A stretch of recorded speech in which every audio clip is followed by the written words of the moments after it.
오늘 말씀은 요한계시록 말씀입니다.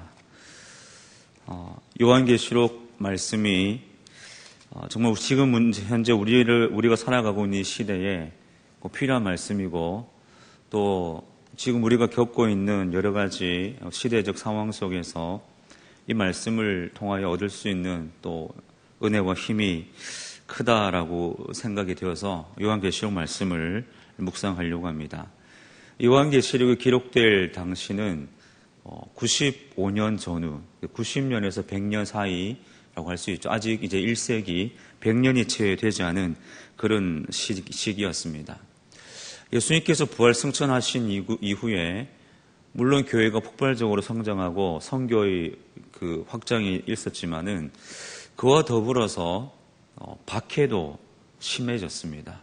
그래서 로마 황제들이 기독교를 박해하기 시작하는데, 우리가 잘 아는 네로 황제의 박해뿐만 아니라 이 요한계시록이 기록될 당시에는 로마 황제 중에 아주 잔인한 박해를 가하였던 도미티아누스, 도미티안 황제가 기독교를 아주 심하게 박해했던 그런 시대였습니다. 네로 황제의 박해는 개인적인 감정에 치우쳐서 부분적으로 지역적인 박해였다면, 이 도미티안 황제의 박해는 아주 치밀한 계획하에서 모든 지역으로 다 확산되어서 있는 그런 박해였기 때문에 이 시대를 살아가는 그리스도인들은 큰 어려움에 처해 있었습니다. 신앙적인 위기뿐만 아니라 어떤 삶 속에서도 여러 가지 걱정과 또 생명의 위협, 순교의 각오를 가지고 살아야 했던 시대가 이 시대였습니다. 그런 시대를 살아가는 성도들에게 하나님께서는 사도 요한을 통하여서 격려하시고 위로하시고, 또 하나님 나라, 장차 임할 하나님 나라를 바라보며 살아야 한다는 이 귀한 격려의 말씀을 주시는 것이 요한계시록 말씀입니다. 그래서 요한계시록 말씀은 단순히 어떤 미래적 사건, 어느 미래 시점에 일어날 그런 사건이 아니라 현재적 시점 속에서 하나님이 주시는 위로가 무엇인지, 그리고 이 하나님의 위로가 장차 어떻게 완성될 것인지에 대한 말씀을 기록하고 있는 것이죠. 많은 이단들이 요한계시록을 사용해서 자신들의 그 교리를 막 이렇게 전하지 않습니까? 왜냐하면 요한계시록이 여러 가지 상징이 있고 비유와 이미지로 표현되는 말씀들이 많기 때문에. 제가 수요 예배 때도 말씀 잠시 드렸지만은 이 박해가 심하고 있는 상황 속에서 오늘 본문 이 요한계시록은 편지입니다. 편지는 읽혀지는 거지 않습니까? 혹시라도 이 편지가 박해자의 손에 들어가서 들어간다면 그 편지를 공유했던 많은 그리스도인들이 어려워질 수 있기 때문에 그 편지의 그 표현들을 상징과 이미지를 사용해서 표현할 수밖에 없던 거죠. 박해자들이 봤을 때에는 이게 무슨 말인지 이해할 수 없지만 그리스도인들 사이에서는 상징과 이미지를 이해할 수 있는 그런 이해력이 있었기 때문에, 그래서 요한계시록은 박해를 피해서 격려를 위한 편지였기 때문에 상징과 이미지가 많다. 예를 들어서 한 가지 예를 들자면 초대교회 그리스도인들이 서로 암호처럼 사용했던 그 표식이 있지 않습니까? 물고기 모양 기억하시죠? 예전에는 자동차 뒤에 그리스도인들이 다 물고기 모양 그거 스티커 다 붙이고 다니신 분들이 많았습니다. 지금은 극동방송이나 기독교 방송 주파수 붙이는 분들이 많지만 과거에는 물고기 모양 붙이고 다니는 분들이 많았습니다. 그 물고기 모양의 뜻이 무엇이냐면 익투스라는 물고기 그 헬라어인데, 한 글자 한 글자 이 5글자의 단어의 첫 번째 글자를 모아서 완성하면 물고기라는 말이 됩니다. 그래서 예수 그리스도는 하나님의 아들이고 나의 구세주이다. 이 5개의 단어를 포함하고 있는 뜻이 익투스, 물고기라는 뜻이죠. 그래서 그 물고기 표식이 초대교회에서는 그리스도인으로 서로 통용되었던 그런 것처럼, 그래서 요한계시록에도 그런 표현이 많더라는 겁니다. 자, 그래서 이 요한계시록에 주는 그 은혜가 우리가 묵상할수록 참 큰데, 오늘은 이 4절부터 6절까지 말씀을 함께 살펴보면서 은혜를 나누고자 합니다. 이 4절부터 6절은 이 요한계시록이 편지, 서신의 형식이라는 것을 말씀하죠. 4절 말씀에 보면 이렇게 기록하고 있습니다. 요한은 아시아에 있는 7교회에 편지하노니 이렇게 말씀하고 있죠. 요한계시록은 서신 형식을 취하고 있습니다. 그런데 여기 아시아라는 단어가 나오죠. 이 아시아라는 그 표현이 나오는데 이 아시아는 요한, 그러니까 1세기 로마 제국 하에서의 아시아는 어디를 가리켰냐면 터키 지역을 가리킵니다. 지금의 터키 지역. 그래서 7교회라고 하면은 에베소, 초대 교회 7교회라고 우리가 보통 지역하는 지금의 터키 지역에 있는 7개의 지역이죠. 이 7개의 교회, 7교회는 에베소, 서머나, 또 버가모, 두아디라, 빌라델비아 뭐 이렇게 해가지고 7개의 교회가 있는데 이 7교회를 가리켜서 아시아, 이 터키 지역을 아시아라 불렀습니다. 근데 지금의 아시아와 개념과는 다르죠. 왜냐하면 그 당시 1세기 상황 속에서는 그 로마를 중심으로 했을 때에 이 오른쪽에 있는 동쪽, 터키 지역이 동쪽의 그 대표적인 위치라 생각해서 그쪽을 아시아라, 동방이라 이렇게 불렀습니다. 그런데 이제 이 아시아라는 개념이 400년 조금 지나고 나면은 소아시아라는 지명으로 또 바뀝니다. 소아시아. 그래서 우리가 아시아라고 알기도 하고 소아시아라고도 이해하는 그런 개념인데 1세기 상황에서는 아시아였다가 400년 이후에는 소아시아라고 이렇게 지명이 바뀝니다. 왜냐하면 그 당 400년 이후에는 아시아의 개념이 터키를 지나서 훨씬 동쪽으로 크게 확장되었기 때문에 그 큰 대륙 아시아와 사도 바울이 복음을 전했던 그 터키 지역 아시아를 구분하기 위해서 큰 아시아가 있고 바울이 복음을 전했던 이 터키 지역을 소아시아라 이렇게 부르게 된 그런 어떤 역사의 흐름이 있다는 것을 아시면 좋을 것 같습니다. 그래서 7교회가 이 성경에 나오고 7교회를 향해서 보낸 편지가 그 수신자가 7교회였고 요한계시록은 그렇게 편지 형식을 취하고 있습니다. 그런데 요한과 사도 요한과 7교회의 관계가 무엇일까? 이것도 한번 생각해 볼 수 있죠. 사도 요한이 왜 7교회, 이 에베소를 비롯한 7교회 편지를 보냈을까? 이 요한과 7교회는 사실은 좀 밀접한 관계가 있습니다. 요한이 목회를 했던 그런 교회들이죠. 대표적으로 에베소 7교회 중에 하나는 에베소 교회를 보면 이 에베소 교회는 바울이 복음을 전해서 세운 교회죠.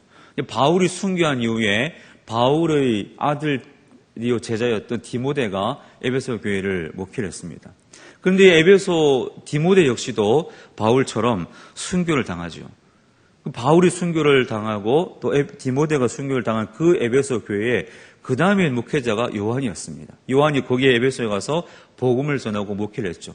그런데 그러다가 그 요한이 결국 체포를 당하죠. 체포를 당해서 밤모섬에 유배를 당하고 그 밤모섬에서 요한계시록을 기록하고 다시 풀려나서 또 에베소의 교회 가서 또 에베소 주변에 있는 7교회를 목회하다가 결국 하나님의 부르심을 받은 그 교회가 에베소 교회. 그래서 이 요한은 그리고 7교회의 관계는 다 요한이 1세기 후반에 다 목회를 했던 그런 교회였기 때문에 사도 요한에게는 익숙한 교회요, 친밀한 교회였기 때문에 이들에게 편지를 보내고 있습니다. 지금 우리가 7교회를 다 가보지 않아서 어떤 모습인지 알 수 없지만, 성지순례를 가서 다 볼 수 있으면 좋겠지만, 여러분 유튜브나 이렇게 인터넷 검색해 보시면 요즘은 워낙 이 영상으로 잘 촬영을 해서 그 흔적들을 다 볼 수가 있습니다. 지금은 다 고대 유적으로 다 무너지고 형체만 남아 있지만 서머나 교회는 지금도 교회 건물을 유지하고 있고 예배를 드리고 있습니다. 이 서머나 교회는 왜냐하면 그 사도 요한이 죽고 난 이후에 우리가 순교자들, 폴리캅이라든지 이런 수많은 순교자들을 배출하면서 지금도 그 교회를 유지하고 있거든요. 이런 교회를 향하여 요한이 보낸 서신의 형식을 통해서 보낸 편지가 요한계시록입니다. 자, 그래서 이 7교회를 보냈는데 사실 7교회가 의미하는 것은 그냥 요한이 정말 그 당시에 아시아 지역에 있는 7교회만 편지를 보냈을까? 그렇지는 않습니다. 왜 7교회였느냐? 이 7교회에 담겨있는 의미가 있습니다. 2가지가 있는데요. 상징성과 역사성입니다. 상징성과 역사성의 의미를 담아서 7교회를 표현하고 있는 것이죠. 상징이 뭡니까? 7교회라고 말하고 있지만 사실은 7교회는 무엇을 대표할까요? 전 교회를 가리키는, 모든 교회를 가리키는 상징적인 의미가 7교회에 담겨 있습니다. 그래서 요한 이 계시록은 7교회에 보낸 편지로 표현되고 있지만 사실은 모든 교회에 다 해당되는 말씀이 이 요한 계시록이다. 그리고 또 하나 역사성이죠. 역사성. 이 아시아 7교회라는 것은 실제적으로 존재했다. 이 의미를 가지고 있습니다. 실제적으로 교회했고 그 시대적 상황 속에서 하나님의 영광을 드러냈던 교회라는 이런 사실성과 역사성을 담고 있는 교회가 7교회라 이렇게 얘기를 하고 있습니다. 그래서 요한계시록 말씀을 묵상할 때에는 이 역사적인 상황을 고려할 필요가 있습니다. 이 이단들은 역사적 상황을 고려하지 않고 단어만 가지고 상징만 가지고 자의적인 해석을 하면서 자신들의 교리를 펼쳐가지만 요한계시록은 반드시 그 시대적 역사적인 상황 속에서 해석을 하고 우리가 의미를 파악해야 하는 그런 역사적인 이 상황이 있다는 거죠. 그래서 우리는 이 요한계시록 말씀을 역사적인 시대적 상황 속에서 하나님이 왜 이런 말씀을 주셨는지를 분석하면서 이해를 할 수가 있습니다. 이렇게 편지가 시작하면서 이제 편지이기 때문에 인사말이 시작되는데 이 인사말을 보시면은 5장 5절 그 4절 끝에 보시면 이 아시아에 있는 4절 처음에 말씀 보면 아시아에 있는 7교회에 편지하노니 그리고 5절 끝에 보시면 은혜와 평강이 너희에게 있기를 원하노라. 그래서 이 4절과 5절 말씀을 보면은 바울이 편지를 보낼 때 이 바울 서신의 인사말과 크게 차이가 없습니다. 그런데 가만히 보면 여기에서 또 하나 분명한 차이가 있다는 것을 알 수가 있는데 이 요한 같은 경우에는 인사말 속에 삼위일체 하나님을 표현하면서 인사를 하고 있다는 거죠. 성부, 성자, 성령, 삼위 하나님의 이름을 동원해서 인사 말씀을 하고 있다는 것이 요한계시록의 독특한 점입니다. 그런데 그 삼위 하나님을 표현하는 것이 조금씩 다르죠. 자, 4절 말씀에 보면 성부 하나님을 어떻게 표현합니까? 4절 보시면 이제도 계시고 전에도 계셨고 장차 오실 이렇게 표현하고 있습니다. 그러니까 하나님 이렇게 하지 않고 이제도 계시고 전에도 계시고 장차 오실 이 4절 하나님의 표현을 한 단어로 표현할 수 있습니다. 그 단어가 무엇이냐면 우리가 잘 알고 있는 하나님의 이름 여호와. 그래서 이 4절 이제도 계시고 전에도 계셨고 장차 오실 이는 곧 여호와라는 하나님의 이름을 이렇게 풀어서 4절에 표현하고 있는 것이죠. 그런데 여호와라는 이름이 제일 처음에 언제 나옵니까? 이스라엘 백성이 출애굽한 이후에 출애굽기에 보면은 출애굽기 3장 말씀에 보면 하나님이 모세에게 나타나셔서 이름을 가르쳐 주시죠. 나는 여호와라. 나는 스스로 있는 자다. 그렇게 말씀하고 있습니다.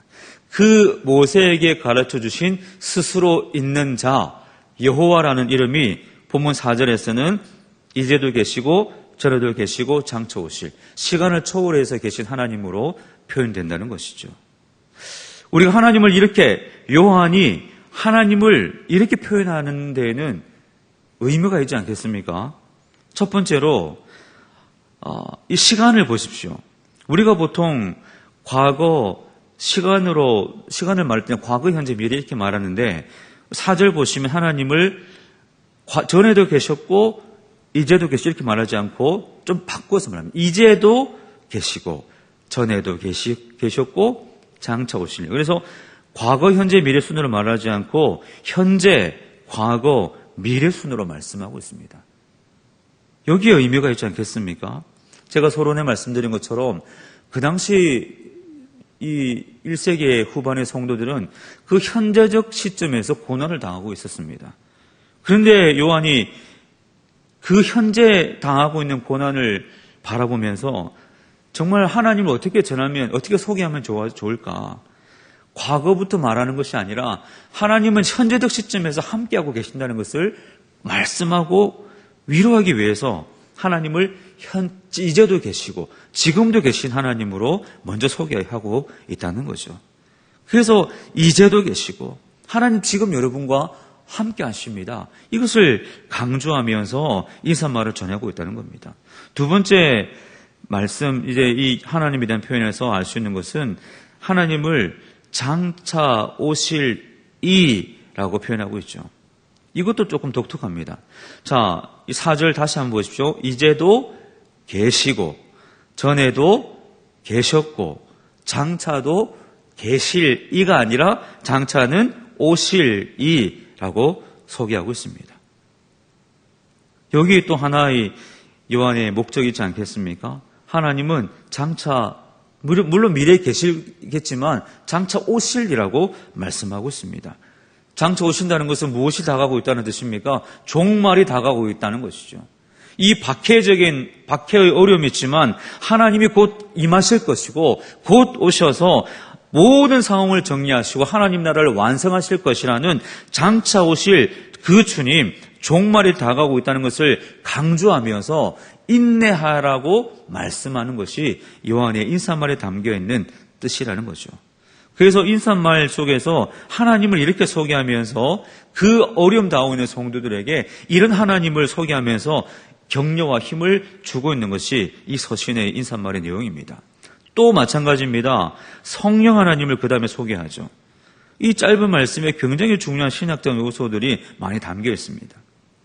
성령 하나님을 본문은 어떻게 소개하고 있습니까? 4절 제일 끝에 보시면 그의 보좌 앞에 있는 7 영 이렇게 소개하고 있습니다. 그냥 성령 이렇게 말하지 않고 그의 보좌 앞에 있는 7 영. 이 4절 하반절의 표현이 성령님을 가리키는 표현입니다. 성부 다음에 성령 하나님을 가리키죠. 그런데 그의 보좌 앞에 있는 7 영을 성령으로 해석할 수 있는 근거가 있습니다. 왜 이렇게 이 표현을 성령으로 해석할 수 있느냐? 스가랴 4장 말씀이 그 근거입니다. 이 스가랴 4장, 구약 성경 스가랴 4장.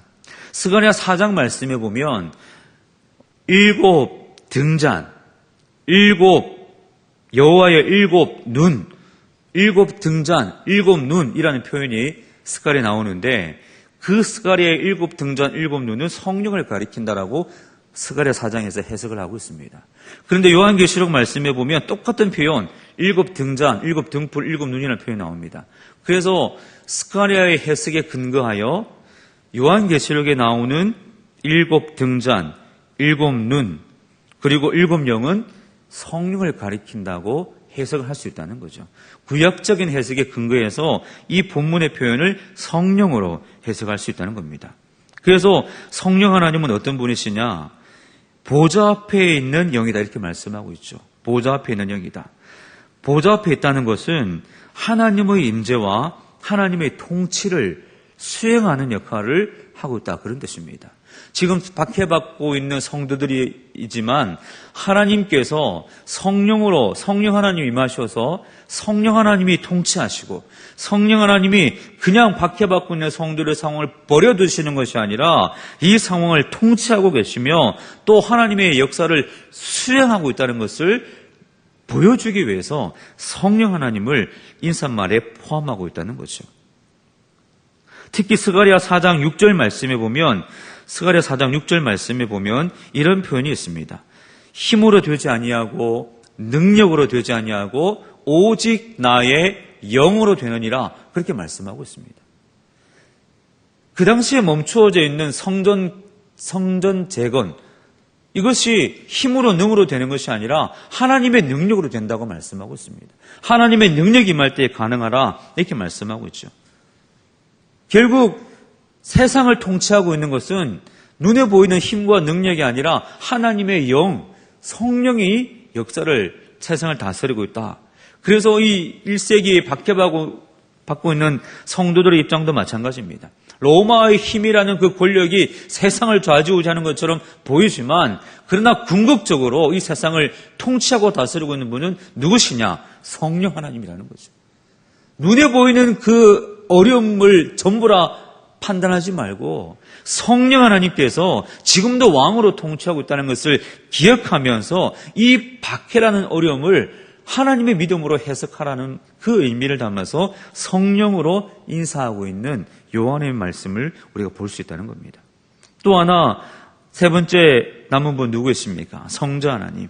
성자 예수 그리스도를 오늘 본문은 5절에서는 좀 길게 표현하고 있습니다. 세 가지로 표현하고 있죠. 예수님에 대해서는 세 가지로 표현하고 있습니다. 첫 번째 5절 말씀에 보면 첫 번째 표현 보이시나요? 충성된 증인이다, 이렇게 표현하고 있습니다. 예수 그리스도를 충성된 증인이라고 말씀하고 있습니다. 예수님은 하나님에 대한 참 증인이십니다.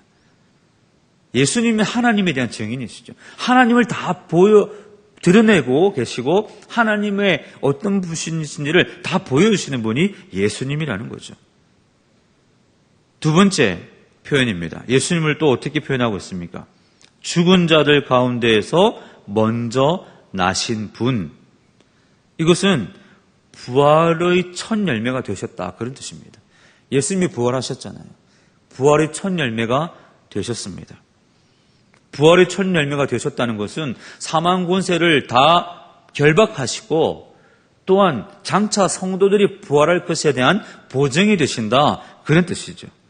승리를 보장하는 그 표현이 부활에 대한 표현입니다.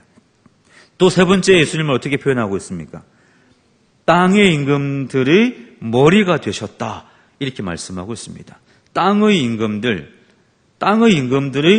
머리다. 무슨 뜻일까요? 세번역 성경에 보면 이 땅의 임금들이라는 표현을 땅 위의 왕들의 지배자, 이렇게 표현하고 있습니다. 세상 왕들이 로마가 모든 세상 권력을 다 쥐고 있는 것처럼 보이지만 그 세상 왕들의 위에서 통치하시는 분이 누구라는 말입니까? 예수 그리스도라는 거죠.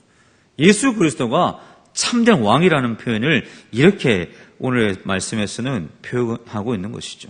그래서 참 충성된 증인이요, 부활하신 분이시, 첫 열매가 되신 분이요, 모든 세상의 통치자이신 그리스도, 그 그리스도가 우리의 구주가 되신다. 그 주님으로 말미암아 인사하노라, 그렇게 말씀하고 있습니다. 그래서 단순히 하나님으로부터 은혜와 평강이 있기를 원하노라, 이렇게 말할 수도 있지만 성부, 성자, 성령 하나님을 다 언급하면서 그 하나님으로부터, 그 삼위 하나님으로부터 여러분에게 무엇이 있기를 원한다고 말씀합니까? 은혜와 평강이 있기를 원하노라, 이렇게 말씀하고 있습니다. 여기에 요한의 마음이 저는 담겨 있다고 봅니다. 이 1세기 시대의 어려운 시대를 살아가고 있는 성도들에게 필요한 것이 무엇입니까? 은혜와 평강 아니겠습니까? 정말 필요한 것, 은혜와 평강입니다. 근데 여기 본문에서 말하는 은혜는 어떤 은혜이냐면 그 박해를 믿음으로 이겨낼 수 있는 은혜를 가리키는 표현입니다. 여러분, 은혜는 다양합니다. 은혜는 다양한데 이 1세기 후반에 이 시대를 살아가고 있던 성도들에게 정말 필요한 은혜는 무엇이냐? 그 박해를 믿음으로 이겨낼 수 있는 은혜, 그것이 제일 필요했던 거죠. 그래서 요한은 인사말에서 그 은혜를 축복하고 있는 것입니다. 또 평강을 보십시오. 어떤 평안입니까?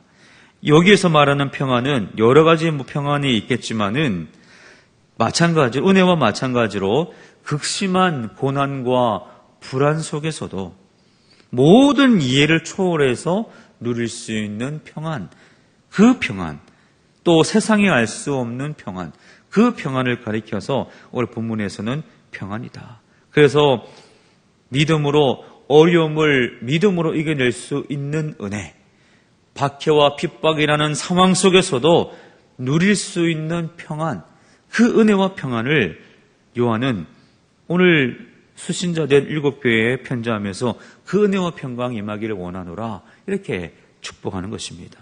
그리고 그 은혜와 평강은 그냥 하나님으로부터 온다라고 말씀할 수 있겠지만 성부 하나님, 성령 하나님, 성자 예수 그리스도 삼위일체 하나님께서 은혜와 평강을 주시기를 원한다 이렇게 말씀하고 있습니다. 제가 요한계시록이 오늘 우리의 시대적 상황 속에서 우리가 묵상하고 또 살펴보면서 꼭 우리에게 필요한 말씀이 아닌가 하고 말씀을 드렸습니다. 지금 우리의 상황은 여전히 어려움의 상황이 있지 않습니까? 이제 코로나가 1년 넘게 지금 우리의 삶을 붙들고 있습니다. 많은 분들이 힘들어하고 있고 경제적인 어려움이 있고 또 편하게 예배에 나오지 못하는 성도들 있습니다.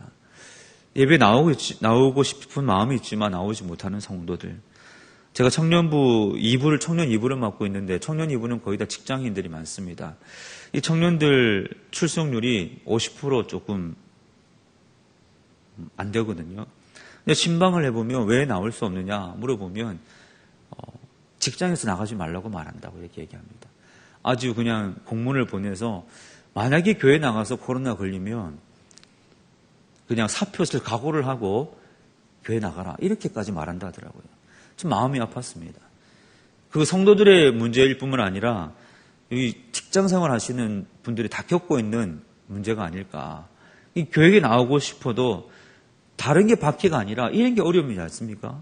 1세기 이 성도들이 로마 황제로부터 예수 그리스도를 구주로 고백하지 말고 황제 가이사를 구주로 고백하라라고 강요받으면서 어려웠던 것처럼 이 코로나라는 상황이 생각지도 못한 우리의 신앙을 어렵게 만드는 상황으로 또한 나아가고 있는 모습을 보면서 참 우리 성도님들이 어려운 시대를 살고 있구나 하는 것들을 제가 한번 생각해 보았습니다. 그러면서 그 상황 속에 있는 우리에게 정말 필요한 것이 무엇인가? 그 어려운 마음을 이겨낼 수 있는 그것이 무엇일까? 또 경제적인 어려움이 가중되면서 그 어려움 속에서 힘들게 하루하루를 살아가고 있는 성도님들에게 정말 필요한 것이 무엇인가? 저는 오늘 사도 요한이 1세기 후반에 그 교회들에게 편지를 쓰면서 그냥 은혜와 평강이 아니라 성부, 성자, 성령, 천지를 만드시고 모든 세상의 왕이 되시고 주관하시는 그 하나님으로부터 오는 은혜와 평강이 정말 있기를 원하는 간절한 마음으로 축복했던 것처럼 정말 우리 성도님들에게 그런 은혜와 평강이 있기를 정말 간절히 원하는 마음으로 이 말씀을 묵상하면서 준비를 해보았습니다. 저는 오늘 본문 말씀에 있는 말씀 그대로를 가지고 여러분들을 축복하기를 원합니다. 성부, 성자, 성령 삼위 하나님으로 말미암아 은혜와 평강이 여러분에게 있기를 주님의 이름으로 축복합니다. 그 하나님의 은혜와 평강이 정말 저와 여러분에게 있었으면 좋겠습니다.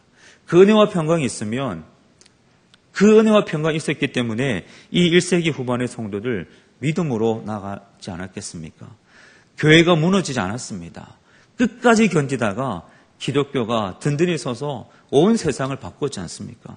오늘 저와 여러분 역시도 성부, 성자, 성령 하나님이 주시는 은혜와 평강이 우리 가운데 충만하여서 어떤 일을 만나든지 믿음으로 잘 전진해 나가서 언젠가 하나님이 주시는 그 은혜의 날에 그 복된 날에 하나님 우리를 이렇게 인도하셨다라고 고백할 수 있는 날이 있다는 것을 기억하시면서 은혜와 평강으로 믿음의 길을 든든히 걸어가셔서 날마다 승리하시고 주님이 주시는 그 역사를 누리면서 기쁘고 행복한 믿음의 길 온전히 걸어가시는 저와 여러분의 모든 삶이 되시기를 주님의 이름으로 간절히 축복합니다.